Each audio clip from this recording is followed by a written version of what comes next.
want to be able to get to the end of my life and feel that I've done my best.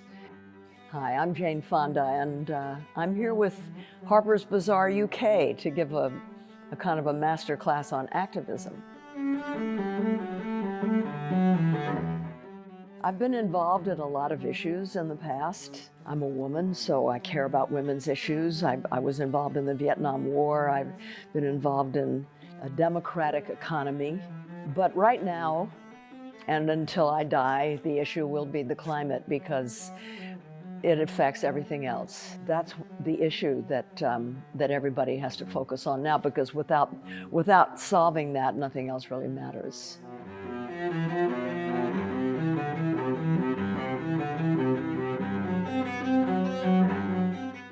What motivates me to keep going as an activist is because of what's at stake. Whether there's a future that is worth living in is at stake. And if that's not a motivation, I don't know what is. I don't give up and become disengaged because I want to be able to sleep. I want to be able to get to the end of my life and feel that I've done my best. What makes me really angry is that so many people that have power to really do something won't admit the cause of the climate crisis, which is fossil fuels. You know, we can build all the wind turbines in the world and have all the solar panels in the world, but if we don't stop using fossil fuels, not all at once, but what the science says is we have to cut our fossil fuel emissions in half in 10 years. 10 years! It's quick, we have to do that. That's the essential, and then gradually phase out entirely by mid-century. That's what has to happen, and what makes me furious is so many people, they talk a lot about the windmills and the turbines, but they don't talk about fossil fuels because it's controversial. Grow some balls, come on. The future's at stake.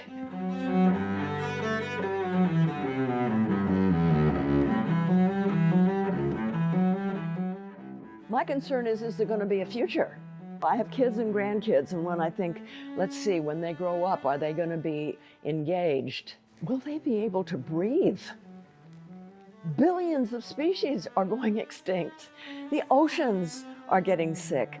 Will the children have a future to be able to be politically active in? That's all that matters. Young people have often been in the leadership of movements. I don't have much of a future left. Older people don't have much of a future. Kids have their whole lives in front of them, and they see what we've done to their futures, and they're righteously angry.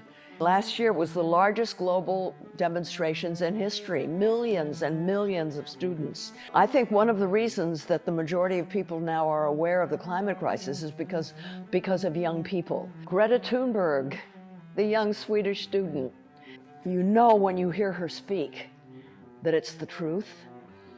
And she has said, we have to behave like our house is on fire, because it is. We have to get out of our comfort zone. That's what has motivated me this year. We need to be inspired by them and listen to them. But what they're saying is, we can't vote. So wake up and go and do your job as adults, which is partly why I went to DC, because I wanted to show old folks could be involved as well, you know, and I knew that people would say, well, my God, she's 82, if she can do it, why can't I get out there? And it worked, yeah.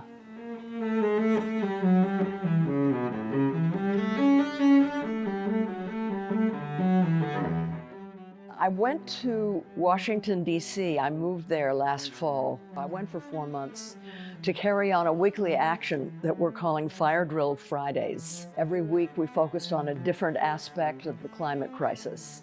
And then we engaged in civil disobedience and risked getting arrested. After about 2 months, we realized that it was catching on, that we had tapped into something that was important. Social scientists have done a lot of research, and what they have shown us that in the United States there are 23 million people who care about the climate crisis, but nobody's asked them to get involved.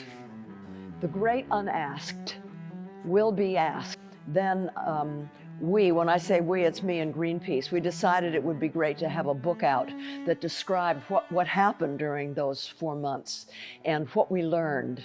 And that would help encourage the movement to build around the country. So that's why I wrote a book. I wrote it really fast, and I love it. It's like a textbook. It's like a guidebook, how to confront the climate crisis.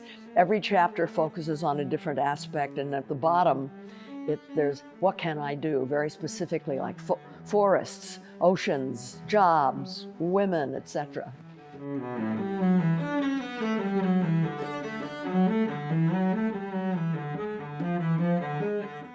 When someone famous takes a stand, people notice. We get very attacked, and that's because it's effective. The most proud of about what we did in DC during those 4 months with Fire Drill Fridays is there were a lot of celebrities that came. They didn't come to pretend they were experts. They came to introduce people whose voices are not heard, people who are living on the front lines of the climate crisis, giving them a platform to be heard. That's the way celebrity should be used. The metaphor that I use is repeaters. Repeaters are those, you'll see in the top of towers, these tall antenna. Their purpose is to pick up signals in the valleys and lift them up so they can get over the mountain and reach a greater audience. That's what celebrities are. We're repeaters. We don't originate the voice. We pick up the voice and make sure that it reaches a wide audience.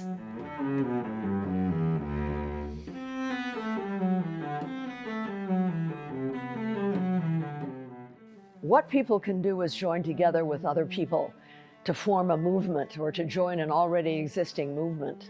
The scientists are telling us, and scientists are people who understandably want to stay below the radar. They don't want their work to be tainted with politics. So it's rare that you get scientists raising their voice. Well, the scientists in their white coats are now opening their lab doors and coming out saying, "People, wake up! This is a dire catastrophe that's facing us." And also what they're saying is that it's going to require unprecedented numbers of people to meet this historic challenge. So what people can do is join together, strengthen numbers. What matters is that we join with other people into a movement that can change policy and laws. The fossil fuel industry would like us to think that it's our fault. There wouldn't be a problem if it wasn't our fault for driving cars and eating meat and using plastic straws and so forth. BS. We have to join movements. There's strength in numbers to force new policies into our government. And I think that all of us who intend to protest, and I will be back in the streets again, what we have to carry in our hearts is love. Love for our fellow citizens, love for all the other species, love for the planet, and nonviolence. Before I went to DC with Fire Drill Fridays, I was very depressed because I'd done everything as an individual. I've pretty much gotten rid of single-use plastics, and I eat way, way less meat and fish, and I drive an electric car, and I knew it wasn't enough. That's the on-ramp. That's where you start, but it's not a place to stop. When I decided that what I had to do was move to DC and create a ruckus, stir up a storm that people would pay attention to, the depression went away. And I don't want it to come back. So I think I'm going to be doing this for the rest of my life.